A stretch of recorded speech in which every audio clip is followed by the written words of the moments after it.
and although it primarily took place in Europe, the Holocaust was not confined to the continent.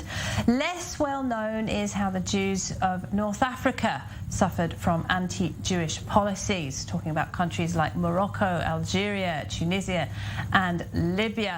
Persecution worsened during the last months of 1940, and only the Allied victory over the Axis troops in the region saved those who would otherwise have perished. Well, we'll have more on that in a moment, but let's find out how the Holocaust is viewed in North Africa, and in particular in Morocco. We're joined by Mehdi El Bayad, Holocaust Education Programme Director at the Mimouna Association. Thank you very much indeed for being with us and telling us a bit about the important work that you do. And of course, many Israeli Jews do have strong ties to Morocco, don't they? Does that help the work that you do in promoting tolerance and understanding between the communities? Thank you for having me. The answer is yes. In fact, we can't talk about, we can't promote Moroccan Judaism without speaking about the Holocaust. The Holocaust is a component of the Jewish history and the Moroccan North African Jewish history, even if it's unknown. And yes, having an important community here, and with the last Abrahamic Accords and having more Israelis coming back and forth and more ties between Morocco and Israel makes it easy for us to sensitize more about the Holocaust. And Mehdi, I want to hear more from you in just a moment, but we're going to take a quick look at this report, which is about how the various Jewish communities of North Africa fared during the Holocaust. This report by Merav Weiss. Marked as subhumans, banished from their local communities, and disinherited from their property by their own countries. That's how the Holocaust of North African Jews began. קחו אותנו מבית הספר לתחנת הרכבת. עכשיו, בדרך הזאת לי קרה משהו ששינה את כל החיים שלי. עברנו ברחוב איפה שנולדתי ואיפה שגדלתי, איפה שהיו החברים, הייתי כבר בן 19 באותה תקופה. ואז פתאום כל הסביבה הזאת שנראתה לי כל כך פתוחה וכל כך מאמצת וכל כך מעודדת, שמחה ומחאה כפיים על זה שהגרמנים לוקחים אותנו. ונשמעו פה ושם סל ז'ויף, זאת אומרת יהודי מלוכלך וכו'. Morocco and Algeria were controlled by the pro-Nazi forces of unoccupied Vichy France, and the Jewish population in both countries suffered under harsh anti-Jewish legislation beginning in the last months of 1940. The occupation of France by Nazi Germany worsened the status of the Jews of Morocco, Algeria, and Tunisia after Vichy-style anti-Semitic legislation was imposed in those countries. Many of the Nuremberg laws enacted against the Jews of Germany in the mid-1930s were copied by the Vichy French, and the Jews found themselves treated as aliens in their own homes. באותה תקופה הבנו שהפגיעה הזאת היא פגיעה יהודית ליהודים.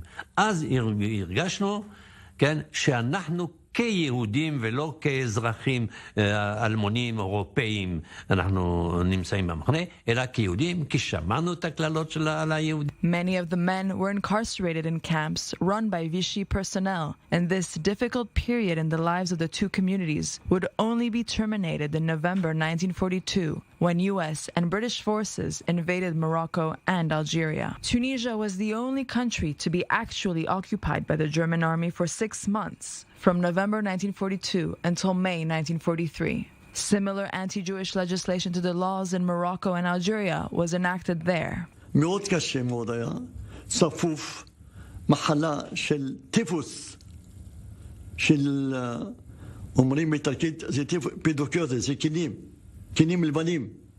מי שחולה בלילה, בבוקר זה אותו מת למטה. כל יום, 7, 6, 7, 8, 5, כל יום מתים. אח שלי נפטר, אחותי צעירה מאוד נפטרה. ומה לא מספיק, אמא בוכה על אח שלי, אמא בוכה על אחותי.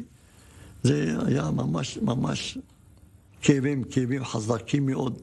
The story of Libyan Jewry is different from Algeria, Morocco, and Tunisia's. The country was a seesaw battleground for much of 1941 and 1942 as the British fought the German and Italians. German and Italian victories had difficult consequences for the Jewish population in Libya, who suffered markedly from Italian retaliation for Jewish support and preference for the British, marking Jews' passports, restricting their cultural activities, and banishing thousands to concentration camps. Foremost, Giado, where hundreds died of starvation and disease.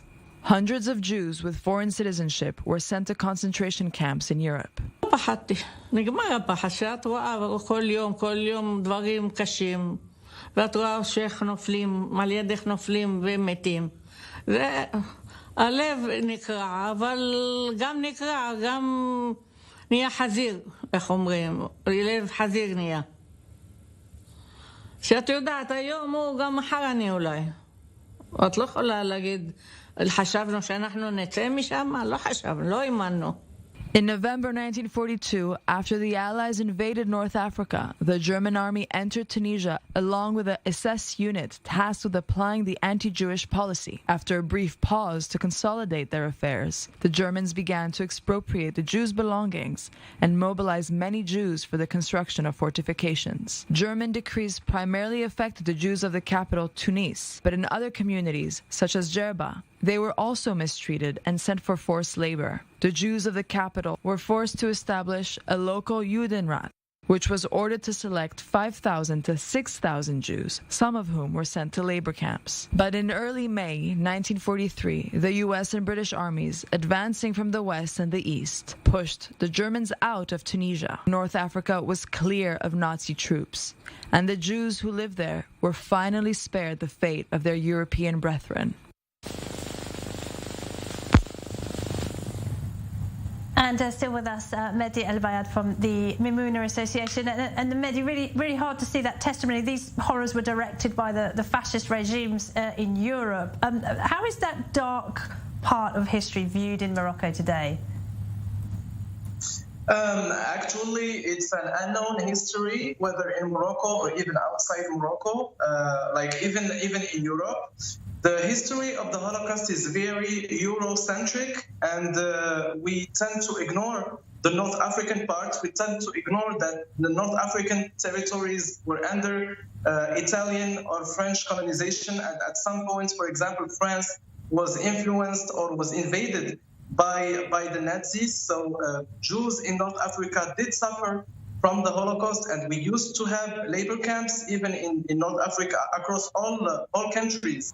And for us as Mimouna Association, when we train Moroccan Muslims about the Holocaust, we don't only tell the classical Eurocentric story, we include the history of North Africa for people to feel engaged and for them to know that it also happened here. Maybe like not the same atrocities, not the same level, but it did happen.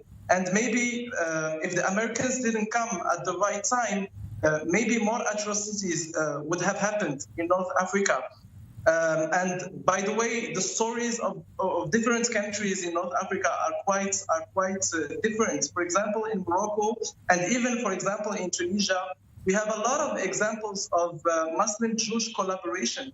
A lot of Arabs and Muslims who saved Jews and who are not recognized worldwide. Like, they are recognized by local populations, by some foundations, but like not recognized on a more international manner, I would say. And in Morocco, we always advocate for a title of Among the Righteous for King Mohammed V. Morocco was under French protectorate, and at the same time, we were under the Vichy regime, but Moroccans were not deported from Morocco to the camps, for example, in Auschwitz and in Europe. They were protected. Yes, Mehdi El Bayad. Anti-Jewish. Mehdi, we've run out of time, sadly, but thank you so much. Fascinating to talk to you. Mehdi El Bayad from the Mimouna Association. Thank you very much.